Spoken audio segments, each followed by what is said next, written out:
Assalamualaikum warahmatullahi wabarakatuh. Waalaikumsalam warahmatullahi wabarakatuh.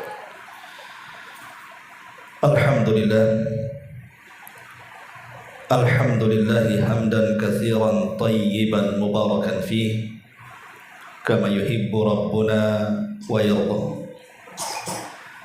Asyhadu an la ilaha illallah wahdahu rabbi la syarika lah wa asyhadu anna Muhammadan abduhu wa rasuluhu alladzi la nabiyya ba'da.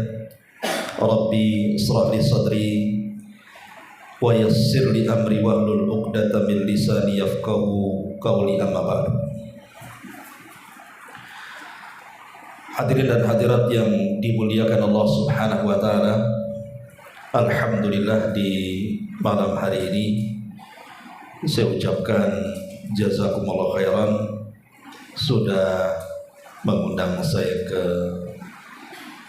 tempat ini, dan ini perdana. Masya Allah, tempatnya walaupun kecil tapi minimalis dan santai. Salawat dan juga salam kita hadiahkan pada Rasul kita Nabi besar Muhammad sallallahu alaihi wa ala alihi wasallam. Pembahasan di malam hari ini, karena juga masih kondisi sedang tidak baik-baik dari saudara kita yang ada di Palestina, terutama di jalur Gaza, yang hampir setiap hari korban berjatuhan, terutama dari kalangan anak-anak yang tidak berdosa. Wanita-wanita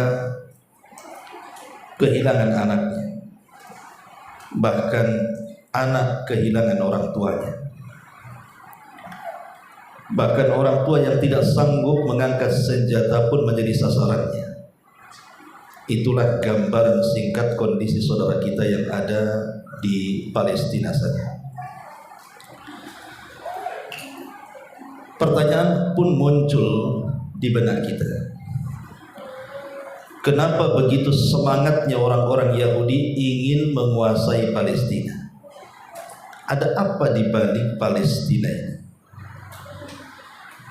Kenapa orang-orang Yahudi begitu kejam kepada kaum muslimin, sehingga sudah jiwa dari tahun ke tahun, dan puncaknya tahun ini entah berapa jiwa sudah dibantai mereka? Inilah pertanyaan yang kita akan jawab di malam hari ini.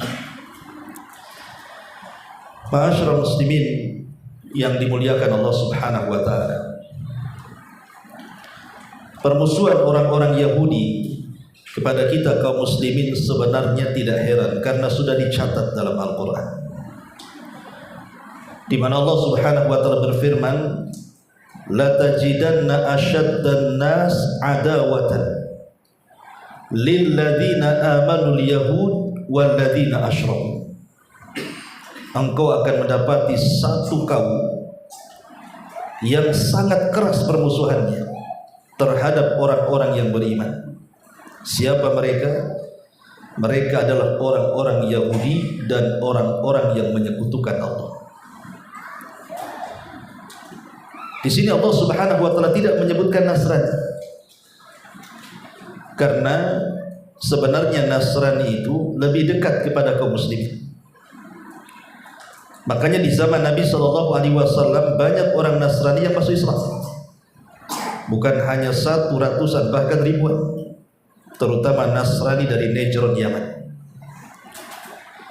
Tapi sebaliknya orang-orang Yahudi di zaman Rasul tidak ada yang beriman, kecuali hanya bisa dihitung dengan jari. Padahal pemimpin mereka masuk Islam, Abdullah ibn Salam, tetapi kaumnya tidak ada satupun yang beriman. Anehnya, Yahudi di zaman Nabi SAW tahu bahwa Nabi SAW itu seorang Nabi. Tentu setelah dicocokkan dengan kitab yang mereka punya. Tapi karena kekufuran dan hasadnya orang-orang Yahudi, mereka tidak mengakui Nabi SAW. Bukan tidak yakin dia Nabi, tapi mereka menentang ajaran mereka sendiri. Ma'asyiral muslimin yang dimuliakan Allah Subhanahu wa taala. Kalau kita bicara tentang Baitul Maqdis ataupun Al-Quds atau secara khusus Masjidil Aqsa, kenapa kemudian Masjidil Aqsa ini diperebutkan oleh tiga agama? Nasrani menganggap tempat itu suci, Yahudi menganggap itu tempat suci, termasuk kita kaum muslimin menganggap tempat itu suci kan? Kita fokus kepada Yahudi dulu. Kalau kita melihat sejarah, ma'asyiral muslimin yang dimuliakan Allah Azza wa Jalla, dan menurut pengakuan mereka orang-orang Yahudi yang tercatat dalam kitab-kitab mereka, orang-orang Yahudi itu mengklaim bahwa di tanah Palestina, khususnya yang tegak di atasnya Masjidil Aqsa itu, mereka menganggap bahwa di situ ada situs yang disebut dengan Haikal Sulaiman. Mereka mengatakan seperti itu. Apa Haikal Sulaiman itu? Jadi Haikal Sulaiman itu adalah tempat peninggalan Nabi Sulaiman. Jadi dahulu Nabi Sulaiman, konon kata orang-orang Yahudi, itu membuat semacam tempat ma'bad ibadah dia. Ya kalau dalam Islam itu semacam mushola atau masjid. Tetapi kemudian setelah meninggalnya Sulaiman, tempat itu hancur dan hanya tersisa dinding yang kecil, yang kemudian sekarang orang Yahudi menamakan sebagai dinding ratapan. Jadi kalau orang Yahudi beribadah, maka mereka akan datang ke dinding tersebut, kemudian baca Taurat dan menghadap dinding, kemudian menempelkan separuh pipinya ke dinding itu. Itulah ibadahnya mereka orang-orang Yahudi. Jadi mereka mengklaim bahwa seluruh areal yang ada Masjidil Aqsa di situ, mereka menyebutnya dengan Jabal Haikal, Gunung Haikal. Makanya orang-orang Yahudi dari dulu sampai sekarang, semenjak mereka tinggal di Palestina dan mencaplok negeri Palestina, tentu pencaplokan sepihak ya. Karena sebenarnya yang meletakkan orang-orang Yahudi di Palestina itu kan permainan Inggris. Jadi Inggris ini ketika berusaha menyerang Jazirah Arab, ketika masih berada di bawah kekuasaan Turki Utsmani. Dulu tidak ada negara-negara pecah, tidak ada Arab Saudi, tidak ada Yaman, Qatar, Abu Dhabi, tidak ada dulu. Dulu itu satu kesatuan di bawah kekuasaan Turki Utsmani. Jadi berkali-kali entah Perancisnya, entah Inggrisnya berusaha untuk menyerang Arab, tapi tidak bisa.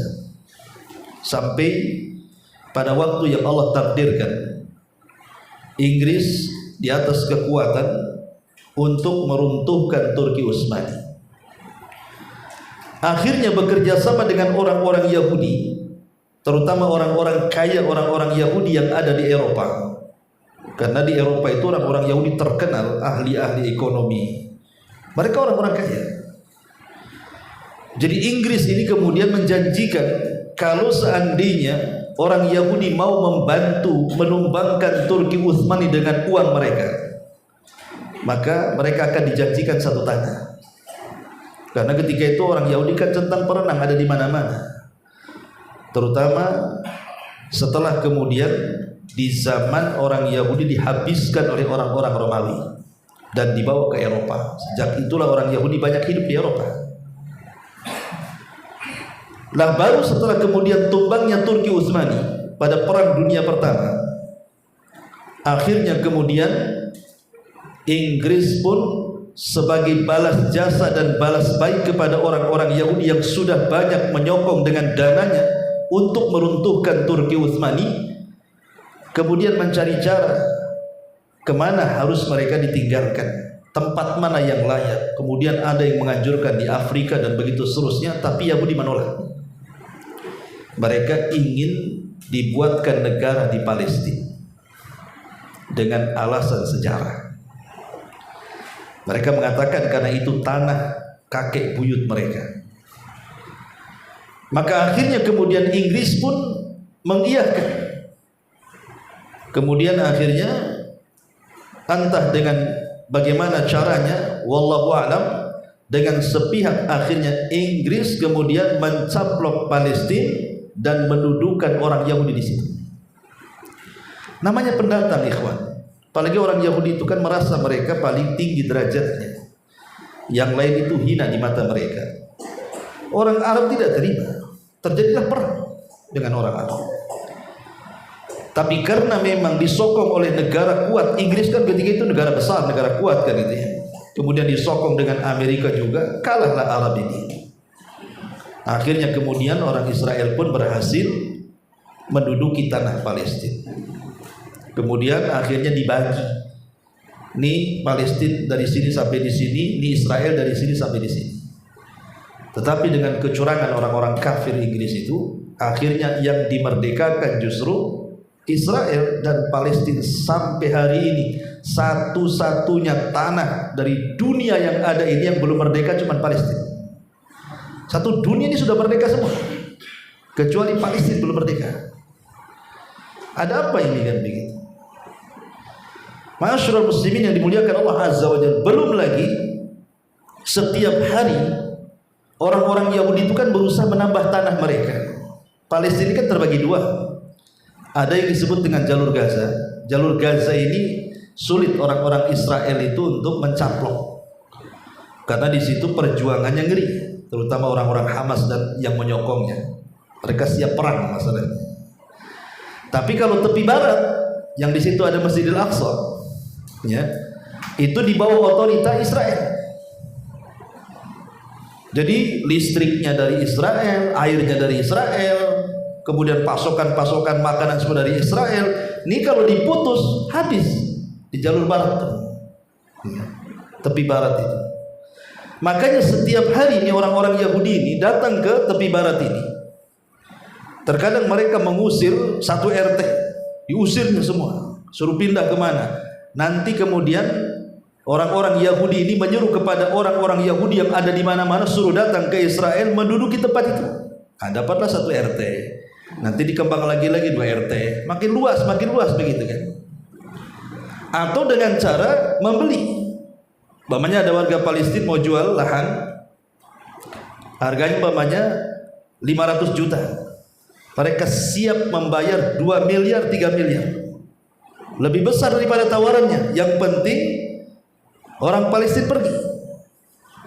Mereka siap membayar mahal demi sejengkal tanah Palestina. Atau dibuat tidak nyaman supaya orang itu makin pergi dengan cara apa tadi? Ya tadi diputus airnya, diputus listriknya, diputus ekonominya, akhirnya dia kelelahan sendiri. Orang Palestina akhirnya meninggalkan rumahnya sendiri. Setelah itu dicaplok lagi oleh mereka. Pokoknya Yahudi ini berbagai upaya untuk memperluas tanah Israel itu sedikit. Bayangkan dari 100% itu tanah Palestina sudah dikuasai 85%. Berarti Palestina ini hanya 15% saja. Habis. Ya. Nah, itulah yang terbagi dua, jalur Gaza dan tepi barat. Ma'asyiral muslimin yang dimuliakan Allah Azza wa Jalla, yang ingin saya katakan, ada apa dengan Haikal Sulaiman ini? Karena ini pemicunya masalahnya. Kenapa kemudian orang-orang Yahudi ini ingin menguasai Palestina, terutama Yerusalem, terutama Al-Quds? Bagi mereka, negara Israel itu tidak ada harganya kalau tidak ada Yerusalem. Maksudnya Al-Quds, Yerusalem itu.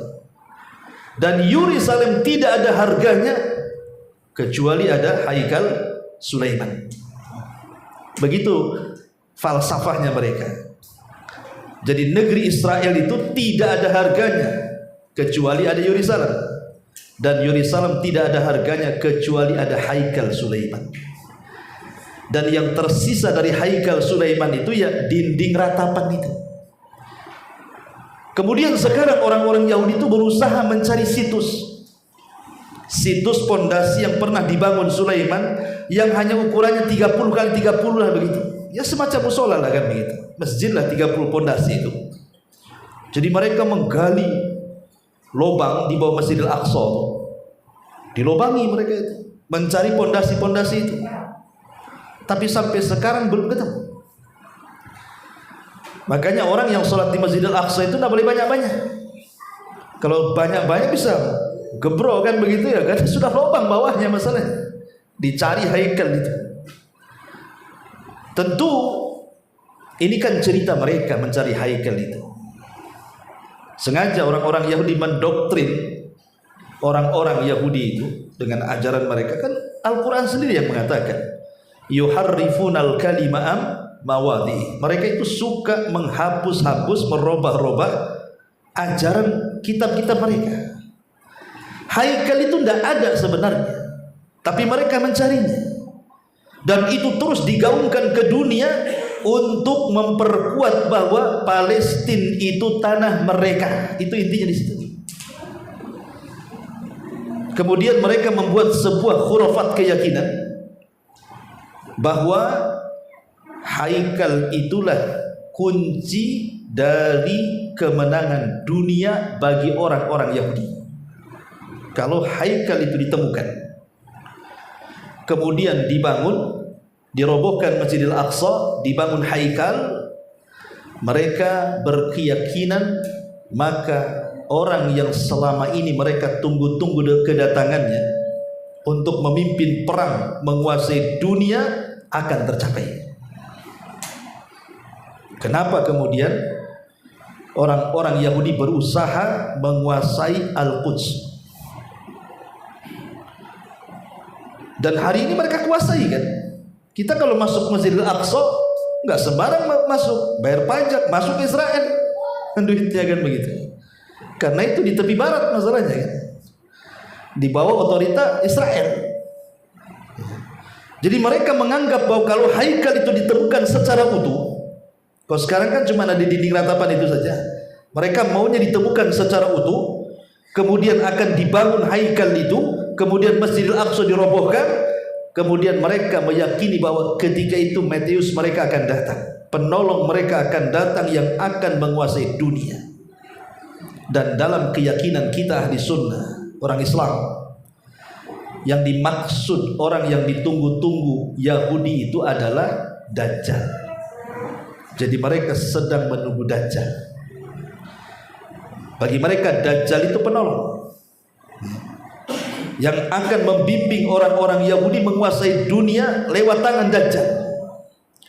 Makanya dalam Islam Nabi SAW ketika bercerita tentang Dajjal, apa kata Nabi? Nanti di akhir zaman akan muncul Dajjal dan akan diikuti oleh 70.000 Yahudi Asfahan, lengkap dengan atribut di kepalanya. Shadaqah Nabi SAW, benar apa yang disabdakan Rasul dengan keyakinan Yahudi kan. Mereka sedang menunggu Dajjal yang akan memimpin mereka. Pertanyaan selanjutnya, kenapa Amerika, Inggris, Perancis yang notabene mayoritasnya Nasrani agamanya, mereka jor-joran dalam membantu perang melawan Palestina dengan kapal induknya, dengan pesawat tempurnya, dengan tentaranya, dengan amunisi senjatanya? Kapan Israel mau datang? Bahkan kita lihat perang Rusia Ukraina saja, lihat Amerika sudah tidak fokus ke Ukraina sekarang, fokusnya ke Israel. Ada apa dengan Nasrani? Bukankah beda agama kan? Yahudi, Nasrani. Bahkan orang Nasrani tahu Yahudi itu tidak mengakui agama Nasrani. Yahudi itulah mengingkari kerasulan Isa. Mereka tahu. Dan Yahudi itu mengingkari Injil mereka. Bagi mereka tidak ada Isa. Isa itu anak zina, ibunya wanita pezina. Dan Injil ini kitab yang sesat karena merubah Taurat. Itu keyakinan Yahudi dan orang Nasrani tahu. Pertanyaannya, kenapa orang Nasrani yang sudah disesat-sesatkan Yahudi masih juga mau menolong Yahudi kan? Ini kan sebuah pertanyaan harus dijawab kan? Ada apa sebenarnya dengan Nasrani kok mereka sampai kemudian menolong sebegitu habis-habisannya gitu ya, untuk menolong Yahudi untuk membantai kaum muslimin? Rupanya karena orang Nasrani juga punya pemahaman bahwa kalau haikal itu ditemukan, haikal Sulaiman itu ditemukan, kemudian dibangun, kemudian Masjidil Aqsa roboh, kemudian Dajjal muncul, maka Isa bin Maryam akan bangkit dan Isa akan membunuh Dajjal, dan Isa akan membawa orang-orang Nasrani menguasai dunia. Jadi orang Nasrani ini memanfaatkan orang Yahudi. Sebab kalau seandainya Al-Quds itu dikuasai kaum muslimin, kemudian orang-orang Yahudi tidak lagi mampu mencari haikal, maka orang Yahudi akan lama lagi mereka menguasai dunia. Karena dengan lamanya mendapatkan haikal itu, Dajjal lama muncul. Kemudian orang Nasrani pun terimbas karena orang Nasrani juga yakin kalau haikal Sulaiman datang, ditemukan, Dajjal muncul, maka Isa langsung turun. Ketika haikal tidak ada, Dajjal tidak muncul, Isa pun tidak turun. Bisa dipahami maksudnya? Itulah kenapa orang-orang Nasrani ini dari keyakinan sisi agama, bukan cerita kepentingan. Kalau udah kepentingan dunia, masing-masing negara itu pasti ada kepentingan.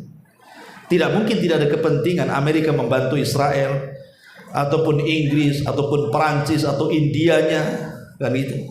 Dan semua yang menyokong Israel itu negara besar, semua pemilik nuklir, bukan negeri kecil. Tapi yang menyokong negeri Islam ini kan negara-negara yang tidak sebesar mereka. Dan rata-rata negara-negara Islam itu kan hanya menghimbau, tidak seperti Amerika jor-joran ngirim pesawatnya, ngirim kapalnya, ngirim amunisinya, kan begitu. Kok sedemikian dahsyatnya orang-orang Nasrani membantu orang Yahudi? Rupanya rahasianya di situ. Karena Yahudi itu jembatan bagi orang Nasrani turunnya Isa bin Maryam. Kalau ada orang bertanya lagi, bukankah keyakinan kita juga kaum muslimin bahwa Isa bin Maryam itu akan turun dari langit dan akan menolong kaum muslimin, bukan menolong orang Nasrani? Karena dalam Islam itu Isa turun kemudian bergandeng tangan dengan Imam Mahdi, membantu Imam Mahdi, bahkan berusaha mengajak orang-orang Nasrani masuk Islam dan orang-orang Yahudi masuk Islam. Dan pilihannya cuma dua, mati atau masuk Islam. Tidak ada bayar jizyah, bayar upeti. Dan kalau mereka lari kemudian sembunyi di batu, maka batu akan bicara dan mengatakan, ya Muslim, di belakang saya ada kafir, ada Yahudi, bantai dia. Kecuali satu pohon namanya Gharqad. Kalau Yahudi sembunyi di situ, maka pohon itu tidak akan bicara. Makanya kalau kita lihat tanaman di Israel itu yang banyak ditanam hari ini, pohon Gharqad. Gila-gilaan orang Israel itu menanam pohon Gharqad itu. Mereka yakin bahwa pohon itu akan menolong mereka. Ma'asyiral muslimin yang dimuliakan Allah Subhanahu wa taala, bedanya kita dengan orang Nasrani terhadap Isa bin Maryam. Kalau kita kaum muslimin mengatakan Isa itu belum mati. Isa itu belum mati. Karena saat orang-orang Romawi hendak membunuh Isa bin Maryam, maka kemudian Allah Subhanahu wa taala selamatkan Isa. Setelah kemudian Isa menawarkan kepada murid-muridnya, siapa yang mau diserupakan wajahnya denganku, tapi risikonya dia akan ditangkap, dia akan disalib, dia akan dibunuh, tapi sebagai hadiahnya dia akan menjadi temanku di surga. Adalah salah satu murid Isa mengatakan saya. Akhirnya diusap oleh Isa, wajahnya mirip, kemudian Isa ditidurkan dan diangkat ke langit. Ketika orang-orang Yahudi datang kemudian menangkap orang yang serupa dengan Isa, maka yang serupa itulah kemudian ditangkap, disalib dan dibunuh. Dan orang-orang Yahudi dengan bangganya mengatakan, qatalna Isa bin Maryam, kami sudah membunuh Isa bin Maryam. Allah bantah, wa ma qataluhu wa ma sallabuhu walakin syubbihalah. Isa tidak dibunuh, Isa tidak disalib, bahkan Isa diserupakan, tapi Isa diangkat ke langit. Itu keyakinan kita. Tapi keyakinan orang Nasrani berbeda. Isa betul-betul ditangkap, Isa betul-betul dibunuh, dan Isa betul-betul disalib. Setelah 3 hari baru kemudian Isa diangkat ke langit. Kemudian didudukkan di samping ayahnya. Maksudnya ayahnya siapa? Allah. Karena orang Nasrani menganggap Isa itu anak Allah, maka diangkat, ditaruh di sampingnya. Subhanallah, Maha suci Allah. Isa bukan Tuhan, Isa bukan anak Tuhan, Isa bukan satu di antara 3 Tuhan. Isa adalah hamba Allah dan Rasulnya. Itulah perbedaan kita dengan orang Nasrani. Dari sini kita tahu bahwa adapun kaum muslimin, karena di situ ada Al-Quds, ada Masjidil Aqsa. Kalau kita urut sejarah di zaman Nabi SAW itu hatinya selalu berada di Aqsa. Nabi itu, sebelum Nabi SAW diangkat jadi Nabi dan Rasul saja, Nabi kan sudah pernah ingin diajak ke Syam oleh pamannya Abu Talib. Tapi kemudian dihalang-halangi oleh seorang rahib namanya Buhairah Rahib, dan mengatakan, ini keponakanmu si Muhammad ini, saya lihat ada ciri-ciri kenabian, jangan kau bawa ke Syam, sebab orang-orang Yahudi di Syam kalau tahu ini calon Nabi, dibantai dia, dibunuh dia. Sebaiknya pulangkan ke Mekah lagi. Akhirnya usia 12 tahun Rasul tidak jadi ke Syam, balik lagi ke Mekah. Tetapi setelah kemudian Nabi SAW diangkat menjadi Nabi dan Rasul, sudah menjadi Nabi dan Rasul, sudah mulai berdakwah. Nabi SAW pernah diisrakan oleh Allah Azza wa Jal pada tahun yang disebut dengan Amul Hazni, tahun kesedihan. Ketika pamannya meninggal Abu Talib, istrinya meninggal Khadijah, tidak ada yang membela dakwah Rasul. Rasul kemudian pindah dakwah ke Taif, ditolak, tidak mau masuk ke Mekah juga tidak bisa, disempitkan dakwahnya, dia pun sempit dadanya seolah-olah tidak bisa bergerak dalam berdakwah. Disitulah Allah hibur Nabi SAW dengan cara apa? Dibuat peristiwa spektakuler yang disebut dalam sejarah dengan peristiwa Isra dan Mi'raj. Dan Allah Subhanahu wa taala gambarkan, bahkan Allah kasih satu nama surat dalam Al-Quran yang disebut surah Al-Isra, menceritakan 2 peristiwa ini. Ya. Akhirnya Nabi SAW dihibur kemana? Dari Masjidil Haram ke Masjidil Aqsa, dari Masjidil Aqsa ke Sidratil Muntaha, dari Sidratil Muntaha balik lagi ke Aqsa, kemudian salat mengimami seluruh para nabi, seolah-olah para nabi yang menjadi makmum di belakang Rasul mewariskan estafet tentang Al-Quds kepada Nabi. Seolah-olah para nabi mengatakan, ini Al-Quds adalah warisan kami untukmu, karena sudah tidak ada nabi dan rasul sepeninggal Nabi SAW. Artinya itu warisan untuk Nabi kita Muhammad SAW. Baru Nabi SAW balik ke Mekah. Sejak itu hati Rasul tidak pernah tinggal kecuali mengarah ke Aqsa. Buktinya adalah 3 tahun di Mekah setelah kemudian disyariatkan sholat, Nabi tidak pernah menghadap kiblat kecuali ke Baitul Maqdis. 3 tahun di Mekah. Kemudian pasca hijrah Nabi SAW dari Madinah, dari Mekah ke Madinah, sempat sholat selama 16 bulan dan kiblatnya masih ke Baitul Maqdis. Baru setelah 16 bulan di Madinah, baru Rasul SAW menginginkan kiblatnya dipindah dan Allah kabulkan. Dari sini turun ayat, qad nara taqalluba wajhika fis sama falanuwalliyannaka qiblatan tardhaha fawalli wajhaka syatral masjidil haram. Sejak itulah kiblat dipalingkan. Tapi walaupun kiblat sudah dipalingkan, dan itu sangat berat bagi kaum muslimin berpaling kiblat itu, karena menjadi ejekan orang-orang Yahudi yang mengatakan agama apalah ini, kok kiblat kok kadang-kadang arah sana, kadang-kadang arah sini, nggak jelas agamanya katanya. Orang-orang munafik juga ngejek Nabi, orang-orang Mekah juga ngejek. Tuh lihat, Muhammad sudah ngarah ke kiblat Masjidil Haram, jangan-jangan dia meninggalkan agamanya, dia mau kembali musyrik katanya. Makanya kan berat Nabi itu memindahkan kiblat itu sebenarnya. Makanya Allah mengatakan wa innaha lakabiratun illal ladzi hadallah illal ladzi hadahumullahu, kata Allah. Dan pemalingan kiblat itu berat bagi Nabi, kecuali orang-orang yang diberikan hidayah, karena ejekannya banyak masalahnya. Tapi hati Rasul walaupun sudah beralih kiblat, tetap hatinya ke Baitul Maqdis. Buktinya Nabi SAW ketika setelah perjanjian Hudaybiyah, Nabi mengirim surat ke mana?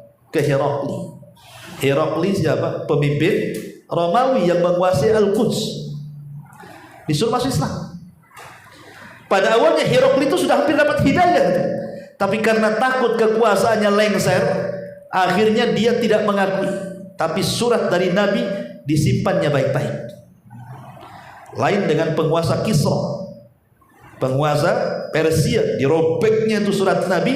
Ketika Rasul mendengar suratnya dirobek, Rasul marah dan mengatakan, sebagaimana dia sudah merobek suratku, maka akan Allah robek kekuasaannya sampai kiamat. Sampai hari ini tidak ada Persia lagi, tapi kalau Romawi masih ada. Kenapa? Karena menghargai surat Nabi. Makanya Allah jaga agama, negara yang sampai hari ini masih ada. Ya. Jadi upaya Nabi SAW ingin menguasai Al-Quds sudah ada dengan cara apa? Menyurati Raja Herakli. Tapi Herakli pun tidak masuk Islam. Sampai akhirnya Rasul melakukan peperangan melawan Romawi, dan langsung dipimpin dia dalam perang apa? Perang Tabuk. Itulah perang terakhir Rasul, dipimpin oleh Rasul. Musuhnya bukan musyrik Arab, musuhnya bukan orang Yahudi Madinah, tapi musuhnya orang-orang Romawi, ya, orang-orang Nasrani Romawi. Ma'asyiral muslimin yang dimuliakan Allah Azza wa Jalla. Tetapi Nabi SAW pun belum sanggup untuk menjangkau Palestina. Tapi Rasul tidak cukup puas sampai di sini. Setelah Fathu Mekah, dan itu detik-detik akhir wafatnya Nabi SAW, Nabi mempersiapkan pasukan besar untuk menyerang Romawi lagi, dipimpin oleh cucu angkatnya namanya Usamah ibn Zaid. Usamah ibn Zaid ini putra daripada Zaid ibn Harithah, dan Zaid ibn Harithah anak angkat Nabi. Tapi belum lagi pasukan itu diberangkatkan, Rasul wafat. Tetapi kan sudah ada keinginan untuk menguasai Baitul Maqdis. Baru di zaman Abu Bakar Siddiq radhiyallahu anhu, betul-betul pasukan yang sudah disiapkan Rasul diberangkatkan ke Syam sana, dan berhasil menguasai wilayah-wilayah pesisiran, tapi belum sampai ke Al-Quds, tapi sekitarnya sudah dikuasai. Baru Abu Bakar 2 tahun berkuasa, di masa Umar bin Khattab radhiyallahu an, Umar berhasil menguasai sepenuhnya, bukan hanya Palestina, sampai ke Masjidil Aqsa, Baitul Maqdis, dengan cara damai, tidak ada peperangan. Artinya di zaman Umar bin Khattab, Umar kemudian mewujudkan cita-cita Nabi. Ketika hati Rasul itu ingin menguasai Al-Quds, tercapai di zaman Umar bin Khattab. Dan ketika itu Masjidil Aqsa bukan masjid. Bukankah sekarang ada masjidnya, ada kubahnya? Nggak ada. Masih tembok-tembok itu pun kemudian oleh orang Yahudi dijadikan tempat buang sampah untuk menghinakan orang-orang Nasrani yang sebelumnya menguasai Al-Quds.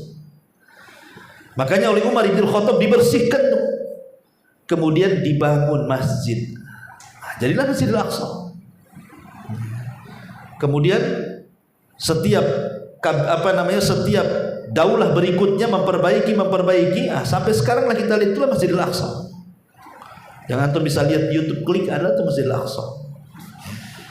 Ma'asyiral muslimin yang dimuliakan Allah Azza wa Jalla, kembali kepada persoalan pertama. Jadi intinya ikhwatu fiddin, kita sudah tahu kenapa orang-orang Yahudi itu mereka sangat kejam kepada kaum muslim. Karena mereka ingin betul-betul menguasai Palestina seutuhnya.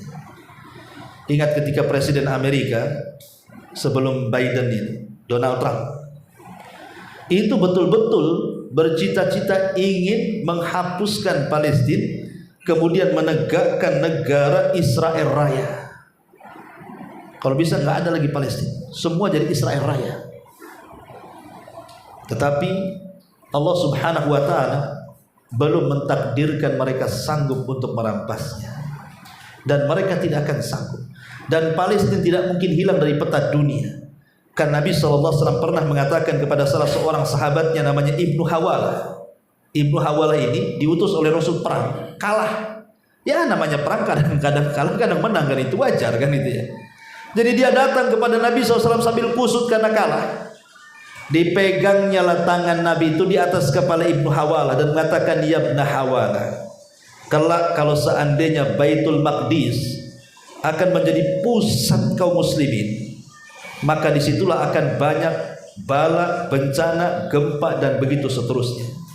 Ya, ma'asyiral muslimin yang dimuliakan Allah Azza wa Jalla. Artinya bahwa hadis Nabi SAW mengisyaratkan bahwa Palestina tidak mungkin hilang. Karena Rasul yang mengatakan kepada Ibnu Hawalah kan, nanti di situ akan menjadi pusat kekuatan kaum muslimin. Kapan itu? Wallahu a'lam. Kita yakin dengan sabda Nabi SAW. Kemarin saya bahas di Masjid Muhajirin tentang seorang ramalan ulama Palestina namanya Syekh Ahmad Yasin. Syekh Ahmad Yasin yang meninggal tahun 2024 itu, dia ulama Palestina. Dia pulang dari masjid selepas sholat subuh, kemudian naik mobil pulang, mobilnya dibom, meninggal. Syekh Ahmad Yasin. Jadi dia meramalkan bahwa Israel ini dalam beberapa tahun ke depan ini, tepatnya di tahun 2027, itu akan hilang dari peta dan Palestina akan merdeka. Alasannya mengacu kepada angka 40 tahun di dalam Al-Quran.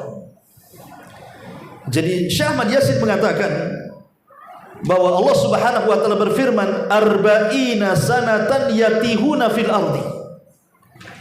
Jadi Bani Israel ketika dibawa Musa dari Mesir ke Palestina menuju tanah perjanjian, kemudian tidak masuk Baitul Maqdis karena Bani Israel tidak mau diajak perang melawan warga asli Palestina dari kalangan Kan'aniyun dan Kaldaniun.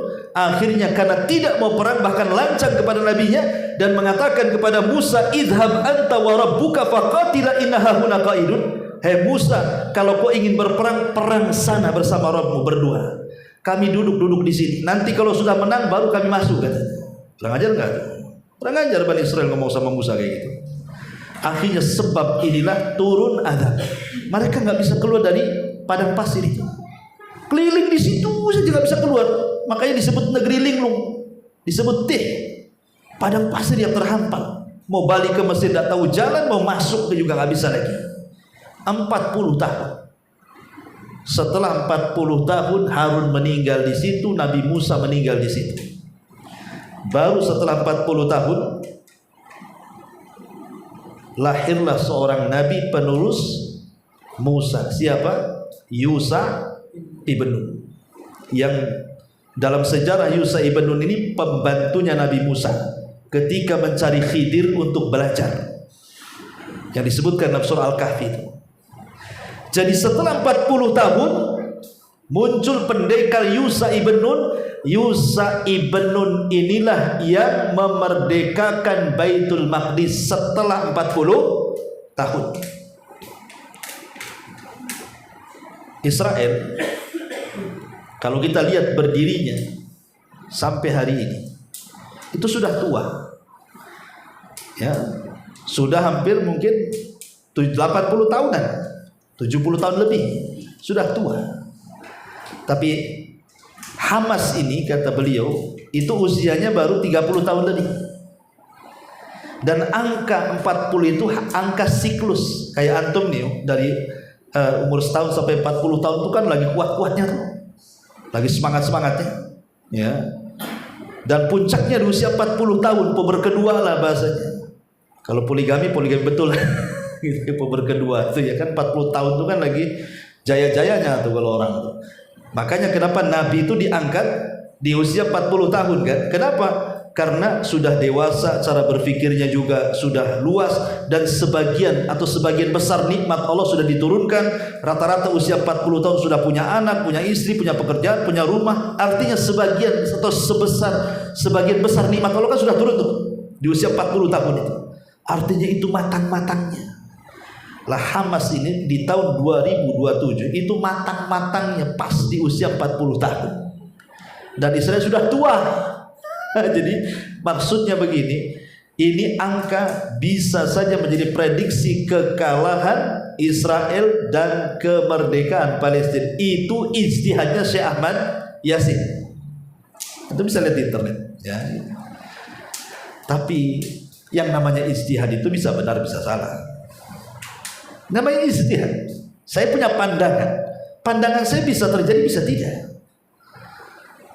Tetapi kalau seandainya pandangan ini sebuah kenyataan, alhamdulillah kita aminkan. Mudah-mudahan Israel hilang dari bumi Palestina dan Palestina merdeka. Dan tidak ada yang mustahil bagi Allah Azza wa Jalla. Sebagaimana dulu kita lihat ketika Soviet pecah. Ada negara pecahan Soviet namanya Yugoslavia. Ada namanya Bosnia. Bosnia ini Palestinanya kalau sekarang. Yugoslavia itu Israelnya. Dulu warga Bosnia dibantai habis-habisan oleh Yugoslavia. Sampai banyak para ustaz, para kiai di masjid-masjid nazilah, Allahumma ansur li ikhwanina fi Bosnia. Sama kejadian genosida juga, pembantaian anak-anak semuanya. Tapi hari ini kita tidak pernah mendengar negara Yugoslavia yang ada Bosnia. Kemana Yugoslavia? Hilang dari peta. Ya. Boleh jadi mungkin Israel seperti itu. Ya kita mohon aja kepada Allah kan. Mudah-mudahan Palestina merdeka, hilang pula Israel dari peta. Mungkin tidak mustahil bagi Allah. Tidak ada yang mustahil bagi Allah Azza wa Jalla. Tetapi yang namanya sebuah ijtihad ya ijtihad. Bisa benar bisa salah. Kalau benar alhamdulillah kita aminkan. Kalau tidak benar pun jangan pula salahkan Quran. Karena boleh jadi mungkin itu sebuah penafsiran yang salah. Atau mungkin ijtihad dia, namanya ijtihad bisa benar dan salah. Kita hanya mengharap saja kan begitu. Karena kalau kita lihat kenyataan hari ini, rasanya mustahil walaupun sampai 2027 Palestina itu merdeka. Kayaknya mustahil gitu ya. Dari mana kita katakan mustahil? Sekarang Israel yang dukung itu bukan negara kaleng-kaleng, negara pemilik nuklir. Amerika, Inggris, Perancis, coba bayangkan, negara besar India, semua dukung. Dan mereka betul-betul mendukung dengan persenjataan kan. Tapi sekarang Palestina, siapa yang mendukung? Memang orang Islam sudah mau bergerak dari mana-mana, dari ujung ke ujung kan, demo di mana-mana. Tapi apakah seperti orang kafir bersatunya dengan kafir yang lain membantu persenjataan? Tidak kan? Dari sini kita lihat kelemahan dan dipermainkan orang Israel, disuruhnya ngungsi ke sana dibom, ngungsi ke sini dibom, dan tidak ada tempat aman di Palestina itu. Bahkan kalau saya melihat berita luar negeri itu, berita yang dari Arab itu, subhanallah. Coba bayangkan, antum mau sembunyi di masjid dibom. Antum mau sembunyi di rumah sakit dibom. Antum mau tinggal di rumah pun dibom. Antum mau tinggal di kantor pun dibom. Tempat aman mana lagi di sana coba? Makanya mereka itu orang-orang Palestina itu diberikan keutamaan fadlur ribat fi sabilillah. Mereka itu berada di ribat. Ribat itu perbatasan antara negara Islam dengan negara kafir. Bahkan mereka selalu ribat, karena sewaktu-waktu mereka bisa mati, bisa dibom, bisa dirudal, bisa ditembak sewaktu-waktu. Karena Palestina itu seperti penjara besar, tidak bisa keluar. Jangankan orang keluar, bantuan masuk aja tidak bisa. kecuali izin dari Israel. Mau lewat mana? Ma'asyiral muslimin yang dimuliakan Allah Azza wa Jalla, itu kondisinya seperti itu. Karena kalau Allah Subhanahu wa taala mau, ikhwan, Allah sebentar saja menghancurkan Israel kalau Allah mau. Tapi kan Allah belum berkehendak. Kenapa Allah Subhanahu wa taala berkehendak? Supaya kita mencari sebab. Lihat sejarah Salahuddin Al-Ayyubi. Kenapa Salahuddin Al-Ayyubi berhasil menaklukkan Romawi dan menguasai Baitul Maqdis kedua kalinya setelah Umar bin Khattab? Ini kan pertanyaan. Padahal Romawi negara besar ketika itu, dan negara Arab ketika itu pecah di zaman Salahuddin. Karena pandainya orang-orang Romawi itu ketika itu memecahkan daulah Salzukiyah menjadi beberapa daulah kecil. Ada Fatimiyah, ada Zangkiyah, ada macam-macam. Ya. Tapi Salahuddin berhasil menyatukan, dan dari segi jumlah walaupun orang-orang Romawi sangat kuat, tapi Allah takdirkan Salahuddin menang. Kenapa? Rupanya sebelumnya memang ada orang namanya Imaduddin Az-Zinki. Imaduddin Az-Zinki ini pemimpin daulah Zingkiyah. Dia sudah berusaha keras mengkader pasukannya jauh-jauh hari, sampai dikisahkan Imaduddin Az-Zinki ini mentarbiah rakyatnya untuk melaksanakan sholat subuh, dan jumlah orang yang sholat subuh lebih banyak dibandingkan sholat Jumat. Dan setiap minggu mereka menghatamkan Sahih Bukhari. Setiap minggu menghatamkan Sahih Bukhari. Kemudian mengajak kaum muslimin untuk melaksanakan 5 waktu sholat, terutama subuh, dan jumlah orang yang sholat subuh itu jauh lebih banyak dibandingkan sholat Jumat. Persis seperti seorang jenderal Israel mengatakan, kalau orang Palestina itu sudah sholat subuh dan jumlah mereka jauh lebih banyak dibandingkan sholat Jumat, dan itu setiap hari, itulah tanda kehancuran Israel. Artinya di sini bahwa dengan dekatnya kita kepada Allah Azza wa Jalla, dengan bertakwanya kita kepada Allah Azza wa Jalla, menyedikitkan maksiat kita kepada Allah, itulah kunci kemenangan. Ingat ketika Umar mengirim surat kepada Amr bin As ketika hendak membebaskan Iskandariah Mesir. 1,5 tahun ngepung tuh Iskandariah Mesir, dikepung, nggak roboh-roboh bentengnya. Akhirnya Umar nyuratilah sama Amr bin As. Disurati dari Madinah, dikirim ke Mesir. Isi suratnya apa? Ya Amr, bilang sama pasukanmu, kalau maksiat kaum muslimin lebih banyak dibandingkan maksiat orang kafir, jangan harap engkau bisa menguasai orang kafir. Kalau maksiat kita kaum muslimin lebih banyak dibandingkan yang dilakukan orang kafir, selamanya kalian tidak akan menang, katanya. Artinya apa? Kalau maksiat kita lebih sedikit dan maksiat orang kafir lebih banyak, disitulah kunci kemenangannya. Berarti di sini kunci kemenangan itu ada di takwa. Takwa kita kepada Allah. Karena senjata itu sebab. Senjata baik tank, rudal, pesawat, itu semua sebab kemenangan. Sebab saja. Bisa ya bisa kalah. Karena buktinya tank-tank Israel pun bisa dihancurkan oleh orang-orang Palestina kan? Yang konon katanya itu tank secanggih di dunia, tidak bisa dirudal. Sudah ratusan tank udah jadi besi tua kan udah. Artinya bahwa tidak ada ciptaan manusia kecuali bisa dihancurkan. Tapi kalau Allah Subhanahu wa taala berkehendak, ikhwatu fiddin, sekuat apapun musuh pasti akan lemah. Dan itu sudah dibuktikan di zaman Rasul, kam min fi'atin qalilatin ghalabat fi'atan katsiratan biidznillah. Berapa banyak pasukan yang sedikit mampu mengalahkan pasukan yang besar dengan izin Allah Subhanahu wa taala. Ma'asyiral muslimin yang dimuliakan Allah Azza wa Jalla, intinya kajian di malam hari ini, ikhwan, supaya antum paham, itulah hakikat kenapa orang Yahudi itu sangat berambisi menguasai Palestina. Karena di balik penguasaan itu mereka punya keyakinan tentang Haikal Sulaiman tadi. Kalau Haikal itu ditemukan, kemudian dibangun, Masjidil Aqsa dirobohkan, maka pemimpin yang dinanti-nanti menurut kita Dajjal, menurut mereka Mesius atau apa namanya, itulah yang akan memimpin perang dan menguasai dunia. Itu impian Yahudi.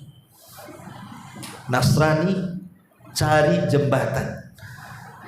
Nasrani punya keyakinan kalau Haikal itu ditemukan, Dajjal muncul, Isa turun. Nasrani memanfaatkan Yahudi. Makanya dengan segala kekuatannya mereka berusaha supaya Yahudi cepat mendapatkan Haikal itu. Tapi kaum muslimin berbeda. Kaum muslimin tidak seperti yang diyakini Yahudi, tidak seperti yang diyakini Nasrani, bahwa dunia akan dikuasai kaum muslimin di tangan Al-Mahdi Al-Muntadhar, dan Isa bin Maryam akan turun membunuh Dajjal dan akan membela kaum muslimin. Dan Allah katakan dalam Al-Quran, wa im min ahlil kitab illa la yu'minanna bihi qabla mauti, dan sebagian besar ahli kitab akan masuk Islam sebelum kematian Isa bin Maryam di akhir zaman. Artinya Allah mewariskan bumi ini kepada hamba-hambanya yang saleh. Wallahu a'lam bishawab. Ini yang bisa sampaikan, mudah-mudahan ada manfaatnya, dan kita senantiasa berdoa kepada Allah ikhwan untuk membantu saudara-saudara kita di Gaza, Palestina, yang setiap hari kondisi mereka sangat memprihatinkan. Kalau kita tidak bisa membantu mereka dengan harta kita, maka minimalkan dengan doa-doa kita di tempat-tempat mustajab, di waktu-waktu mustajab. Dan alhamdulillah sekarang MUI sudah memfatwakan untuk memboikot produk orang-orang Yahudi dan orang-orang yang menyokong orang Yahudi seperti Amerika. Apa salahnya kita memboikot? Ya, karena sudah keluar fatwa dan pemerintah kita subhanallah tegas menginginkan Palestina merdeka. Alhamdulillah semakin kuat kita memerangi orang-orang kafir dari kalangan Yahudi atau yang menyokong Yahudi, tidak dengan cara fisik, karena dengan cara fisik mungkin kita tidak sanggup, tapi ada yang lebih daripada fisik, bangkrutkan ekonominya. Dengan cara apa? Boikot produknya. Boikot produknya. Kemudian juga yang terakhir tentunya luruskan sejarah. Jangan menyebar hoax. Di tangan kita ini ada handphone. Handphone ini bisa membantu Palestina, bisa membantu Israel. Tergantung apa yang antum share di handphone itu. Orang Israel mereka mengeluarkan miliaran dolar untuk membayar bazar-bazar di seluruh dunia supaya memburuk-burukan Palestina, dan mereka seolah-olah yang di atas kebenaran, padahal sebaliknya. Maka kita bisa berperang lewat media kita, dan kita sampaikan sejarah bagaimana berdirinya Al-Aqsa, kemudian tanah Palestina milik siapa, bagaimana sejarah Nabi tentang Palestina, bagaimana para sahabat Nabi SAW yang setelah kemudian Umar bin Khattab berhasil menguasai Baitul Maqdis dan Palestina secara utuh, banyak sahabat Rasul yang berziarah, Abu Hurairah, Mu'adz bin Jabal, Safiyah, dan banyak para sahabat, bahkan Ibnu Umar radhiyallahu anhu. Ketika dia masuk ke dalam masjid, kemudian dia sholat, kemudian setelah sholat ada orang yang mau ngasih minum, ditolak sama Ibnu Umar dan mengatakan, aku tidak mau minum. Kenapa? Karena aku teringat dengan doa Sulaiman ketika membangun Masjid Al-Aqsa. Barang siapa yang datang ke Masjidil Aqsa tidak ada keinginan kecuali sholat, keluar dari masjid itu sudah dihapus dosanya seperti anak yang baru dilahirkan. Saya tidak akan minum, dikhawatirkan tujuan saya sudah beralih, ada sholat ada minum katanya. Sampai nomor tidak mau, karena ingin mempraktikkan hadis itu. Sampai seperti itu. Dan itu adalah biladnya para sahabat, biladnya para nabi, biladnya para ulama, biladnya kita para ulama. Dan itu adalah tempat yang suci ketiga bagi kaum muslimin, yang Rasul mengatakan la tushaddur rihal illa ila thalathati masajid. Jangan kalian melakukan perjalanan dalam rangka ibadah kecuali ketiga masjid: Masjidil Haram, Masjid Nabawi, Masjidil Aqsa. Itu wasiat Nabi SAW kepada kita. Dan kita berdoa kepada Allah Subhanahu wa taala semoga kita bisa salat di Masjidil Aqsa. Subhanallah bihamdika asyhadu an la ilaha illa anta astaghfiruka wa atubu ilaik. Allahu ta'ala alam. Assalamualaikum warahmatullahi wabarakatuh.